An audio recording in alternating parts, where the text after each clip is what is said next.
भगत मान सिंह, हमारे साथ एक खास पैनल जुड़ रहा है। उनके जहन में भी बहुत सारे सवाल होंगे आपके इन चमत्कार के दावों को लेकर, उनको भी शामिल करते हैं। हमारे साथ स्वामी दयानंद जी जुड़ रहे हैं, आप हिंदू धर्मगुरु हैं। हमारे साथ प्रियंका राणा जुड़ रही हैं, आप सोशल एक्टिविस्ट हैं। हमारे साथ डॉक्टर मनीषा सिंघल जुड़ रही हैं, आप मनोचिकित्सक हैं। और हमारे साथ जुड़ रहे हैं अश्विनी दुबे साहब, आप देश के जाने माने वकील हैं। अश्विनी दुबे साहब, सबसे पहले आपके पास आऊँगा। इस देश में सरकारी आंकड़ा है 10 लाख लोगों की मौत होती है कैंसर से। क्या आपको नहीं लगता कि स्वास्थ्य मंत्रालय को, ICMR को, एम्स को भगत मान सिंह के पास कैंसर के पेशेंट्स को रेफर करना शुरू कर देना चाहिए? देखिए, कैंसर का इलाज झाड़ फूंक, जादू टोना, अंधविश्वास और इसमें नहीं है। जो भी लोग ऐसा दावा करते हैं, ऐसा क्लेम करते हैं, वो सिर्फ ना स्वयं से छल करते हैं बल्कि उन भोले भाले लोगों से भी छल करते हैं जो उनकी बात को सच मान के उनके पास ठीक होने के लिए चले जाते हैं।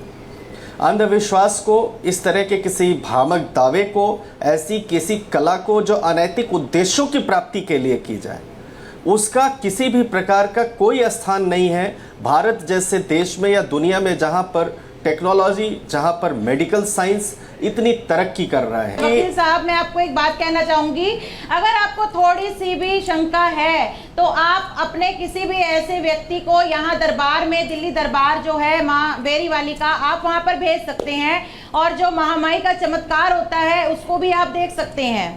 केरल में अनुराग भाई, 2 महिलाओं को तंत्र विद्या के नाम पर, मंत्र विद्या के नाम पर चीर दिया जाता है, नेशनल न्यूज बनती है।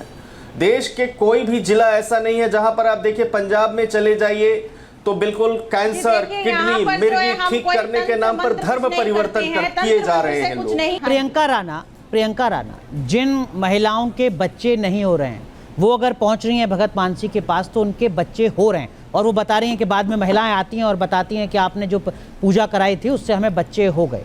ये तो अपने आप में चमत्कार है 2024 में। नहीं, पहले तो मैं मानसी जी को बोलना चाहूँगी, एक महिला होने के नाते कम से कम आप इतने हज़ारों करोड़ों लोगों को जो अंधविश्वास में और पाखंड में फंसा रही हैं, इससे अच्छा ये नहीं होता कि इस पाखंड को छोड़ करके आप जाति पाति, ऊंच नीच और जो सामाजिक कुरीतियां हैं इनके ऊपर अपनी वाणी से कुठरावाद करती और शायद हम लोग भी आप लोगों के साथ होते। लेकिन यह दुर्भाग्य है। मानसी जी, सुन लीजिए, मेरे पास इतने लोगों के स्वास्थ्य के साथ खिलवाड़ कर रही है, उनके परिवारों के साथ खिलवाड़ कर रही है, उनके बच्चों के साथ खिलवाड़ कर रही है। आप कह रही हैं आप BA हैं और आप कह रही हैं आप क्या कैंसर का इलाज करते हैं? अगर आपको जरा सा भी डाउट है, या फिर आप प्रियंका जी, आप पहले मेरी बात सुनिए, अगर आपको जरा सा भी डाउट है या फिर आपको मेरे अंदर जरा सी भी शंका लगती है तो आप अपना कोई भी पेशेंट जो है मेरे पास भेज सकती है। आप ये सब करती हैं जिससे कि आपका धंधा चलता रहे। ठीक है, आप जो है ऐसी चीजों को इस तरह के अंधविश्वास को फैलाना बंद कर जो है आप महिलाओं के घर उजाड़ जाते हैं, उनकी कोख उजड़ जाती है। प्रियंका राणा प्लीज। प्रियंका जी, आप ये बताइए, आप ये स्वामी कह रही हैं आप दयानंद, भगवान से ऊपर हैं। स्वामी दयानंद, क्या ये संभव है कि आप एक मंत्र पढ़ें और अभी जो यहाँ पर कैंसर का मरीज है वो ठीक हो जाए, जिस महिला के बच्चा नहीं हो रहा है उसके बच्चा हो जाए, स्वामी दयानंद जी के एक मंत्र से? क्या ये संभव है? क्या ये चमत्कार आप कर सकते हैं? ये मतलब होता है कि भक्तजन जो ठीक है, भगत मान सिंह, वो अपनी समस्या भगत मान सिंह और ठीक होनी चाहिए। ठीक है, भगत मान सिंह सुन लीजिए। स्वामी दयानंद, ये भ्रमित कर रहे, पहले तो यही बताइए किस शास्त्र में लिखा है कि नारी नारी के रूप में मोह जाती है, नारी तो नारी के रूप में मोहती। रामायण में कहा हुआ है कि मोह ही नारी नारी के रूपा, नारी और नारी के रूप में तो आप में माँ कैसे आती है? हमको समझ में नहीं आ रहा है कि कहाँ भ्रम ढकोसला से ये पूरा भरमा रही है। आप ढकोसलाबाज है, आप इसको बंद कीजिए और हम लोग दिल्ली सरकार को और राज्यपाल को बोलेंगे कि आप ये दिल्ली के नाश के नीचे ऐसा पखंड चल रहा है, आप पखंड को खत्म कीजिए। कहीं पर भी हाथ जोड़ दीजिए, मनोकामना होनी है। अश्विनी जी बताइएगा, जो स्वामी दयानंद जी कह रहे हैं उस पर आप कंसीडर करेंगे उनकी अपील को या नहीं? मैं आऊंगा आपके पास बाद में। लेकिन डॉक्टर मनीषा सिंघल, आप तो खुद डॉक्टर हैं, क्या ये हो सकता है कि कोई कैंसर का मरीज ठीक हो जाए बबूत से, झाड़ा फूका से, किसी निसंतान को बच्चे पैदा हो जाएं, या आप भी स्वामी दयानंद की बात से सहमत हैं कि ये कुछ नहीं है, सिर्फ पाखंड है? देखिए, बेस्ट तरीका ये है कि जो सीवियर कोई पेशेंट हो ना, उनको ले जा के देखें कि सही होते या नहीं होते हैं, क्योंकि साइंस की नहीं, जो पढ़ाई होती है वो तो चुनौती दे रही हैं, वो कह रही हैं कि आप ले आइए मरीज वो को, चुनौती मैं दे ठीक रही कर हैं। दूंगी। सो एक यहाँ पे टर्म होती है, क्योंकि साइंस तो कुछ तो है साइंस, और एक टर्म होती है हाइपर रिलीजियसिटी। सो ये एक साइकेट्रिक कंडीशन होती है जिसमें जो रिलीजन के जो बिलीव्स हैं वो इतना ज़्यादा एक्सट्रीम पे पहुँच जाते हैं कि थोड़ा सा वो एबनॉर्मल हो जाते हैं, और उसमें वो पर्सन को हो सकता है एंग्जाइटी से वो ग्रसित हो, जो एंग्जाइटी थोड़ा सा नेक्स्ट लेवल पे पहुंच जाती है, और वो उसको ये एक रिफ्लेक्शन है बेसिकली। तो साइंस को आप कैसे भी आप चैलेंज नहीं कर सकते। अगर कोई भी इतने सीरियस पेशेंट्स हैं तो क्यों लोग मर रहे हैं, वो सब लोग आपके पास क्यों नहीं जा रहे हैं? तो आप करें ये एंजाइटी है, जो तनाव है, उसके विज्ञान चलते गलत नहीं ठहरा रही हूँ, विज्ञान अपनी जगह है। पाखंड को तो सही ठहरा रहे हैं ना आप डॉक्टर को सही नहीं गलत नहीं, लेकिन जब पाखंड को लोगों तो की जब डॉक्टर्स जब ये कह देते हैं ना बिल्कुल कि आप जो है घर ले जाइए इनको, आप दुआ कीजिए और भगवान से प्रेयर करिए कि ये ठीक हो जाएंगे, तब लोग मेरे पास आते हैं। दवा जहाँ ख़त्म हो जाती है वहाँ दुआ की ज़रूरत होती है, लेकिन दुआ तो शुरू से चल रही है, और ऐसा कोई मैजिक नहीं है जो कि उससे कैंसर ट्रीट हो जाए या कोई बड़ी सर्जरी जो होनी है वो अवॉइड हो सके। मैं कहना चाहूंगी यहाँ पर मैजिक ही होता है।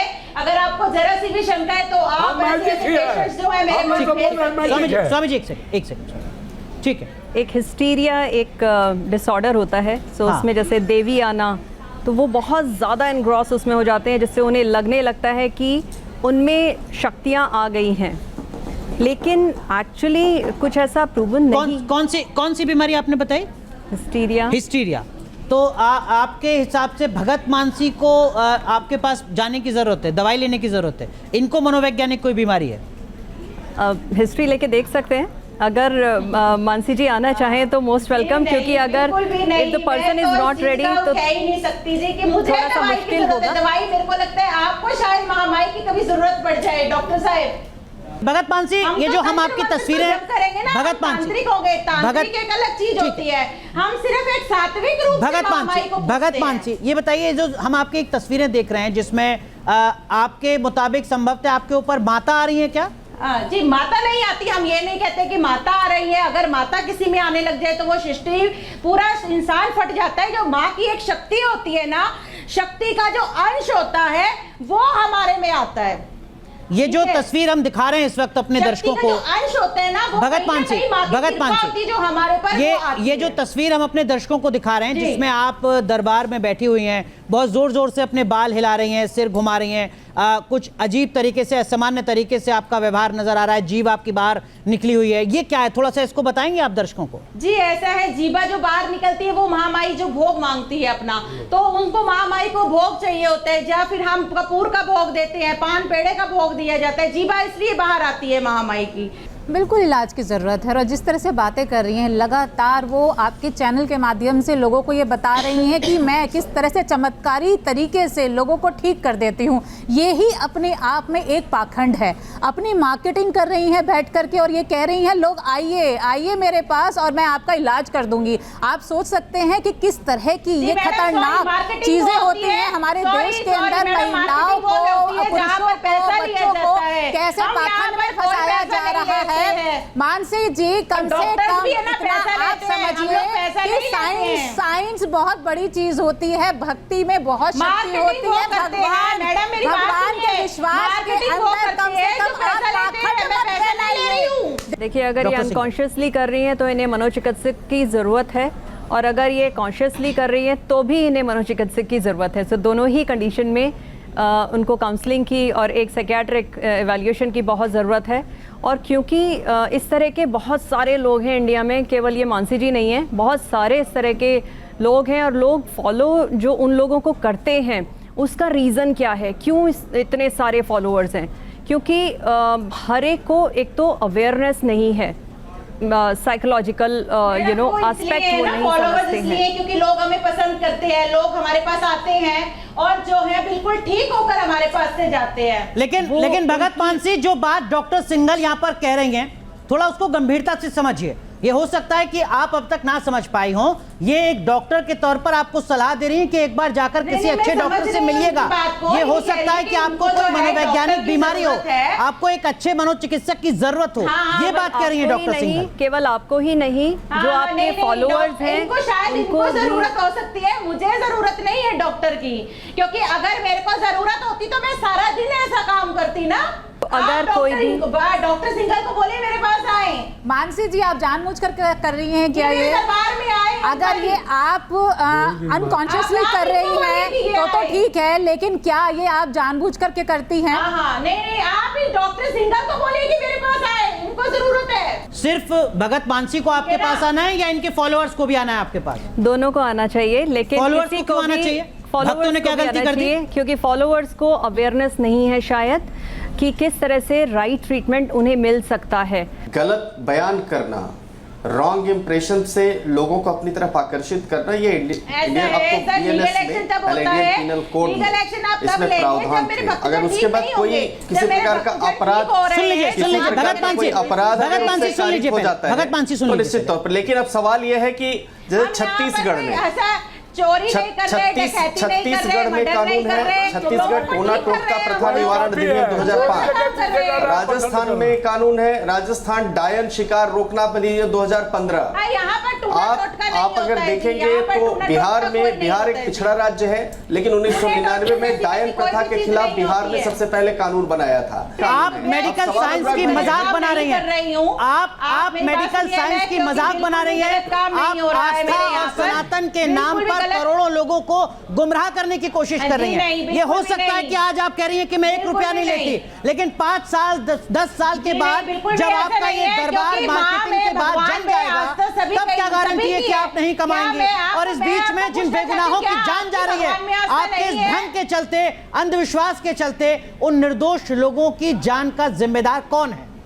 जी बिल्कुल, बच्चे झाड़ा फूका से कैंसर का मरीज ठीक हो सकता है, मरे बच्चे जिंदा हो जाते हैं। मतलब फिर तो एम्स को बंद कर दें, जीवित हुए, एम्स में ताला लगा दें माँ की शक्ति से। 1 मिनट भगत मानसी, एम्स में को बंद कर दें। जी मैं तो कह ही नहीं रही मैं भगवान हूँ। तो फिर आप कहां से बीच में कूद पड़ी भभूत और झाड़ा फूका लेकर? आप कहां से कूद पड़ी बीच में? भभूत और झाड़ा फूका लेकर आप बीच में कहां से कूद पड़ी? मैंने तो बोला ही नहीं कि मैं भगवान। आप समझ रही हैं, आप अंधविश्वास फैला रही हैं। मैंने तो पूरी लाइफ आप सनातन को भी बदनाम कर रही हैं आस्था के नाम पर। एम्स में 4-4 महीने तक लोग इंतजार करते हैं कि मेरा नंबर आ जाए, मुझे दवाई मिल जाए, मेरा इलाज हो जाए। वो कह रही है 5 बार आओ, झाड़ा फूका कराओ, कैंसर ठीक करा के जाओ। नहीं, झाड़ फूक से आप क्या कह रही हैं कि आप एक तरफ तो कह रही हैं मैं तांत्रिक विद्या नहीं जानती हूँ, कुछ नहीं करती हूँ, लेकिन फिर कहती हैं मैं झाड़ फूक करती हूँ। अभी जो डॉक्टर साहब ने कहा ना वो बिल्कुल सत्य है। आप जो भगवान में विश्वास रखते हैं ना, उनकी आस्था के साथ खिलवाड़ करके उनकी जो मजबूरियां हैं उनका फायदा आप उठा रही हैं। मानसी जी, हॉस्पिटल क्यों नहीं खोल लेती है आप? मुझे ये बताइए ना, आप हॉस्पिटल खोल करके लोगों का इलाज करना शुरू कर दीजिए, हम लोग भी आपके साथ आ जाएंगे, आपकी मदद करेंगे। भगत मानसी, आखिरी मौका दे रहा हूं आपको। आप अब भी ये कह रही हैं कि कैंसर जैसी लाइलाज बीमारी को आप 5 झाड़ा से ठीक कर रही हैं बिना किसी दवा के। ये चमत्कारिक शक्ति है आपके पास। बिल्कुल, हाँ जी बिल्कुल, आप आ सकते हैं मेरे दरबार में। आपको नहीं लगता कि लीगल एक्शन होना चाहिए? कहीं तो किसी अदालत को सुओ मोटो लेना चाहिए, सरस्वती संज्ञान लेना चाहिए। कानून बनाने की जरूरत है, और इसके लिए कानून सिर्फ न्यायपालिका को नहीं, कार्यपालिका को भी इस पर एक्शन लेने की जरूरत है, विधायिका को प्रियंका राणा और इस पाखंड के खिलाफ एक्शन होना चाहिए। देखिए ऐसे लोग मानते नहीं है कि इनको मानसिक रूप से बीमार है ये लोग। स्वामी दयानंद, न्यूज नेशन की ये पहल बहुत जरूरी है समाज में जागरूकता के लिए। नेशनल चैनल है, पूरा वर्ल्ड देख रहा है इसको, और मैं कहता हूँ पाखंड को तो जड़ से खत्म करना चाहिए। इस पर एमपी लोग को भी कानून बनाना चाहिए, इमीडिएटली एक्शन होना चाहिए। बहुत बहुत शुक्रिया आप सभी का जुड़ने के लिए। और आपने सुना भगत मानसी के दावों को, और उस दावे की हकीकत क्या है ये समझाया हमारे साथ मौजूद एक खास पैनल ने। आप तय कीजिए ये वास्तव में कोई चमत्कार है, दैवीय शक्ति है, या पाखंड है, आस्था के साथ खिलवाड़ है। बहुत बहुत शुक्रिया जुड़ने के लिए, धन्यवाद।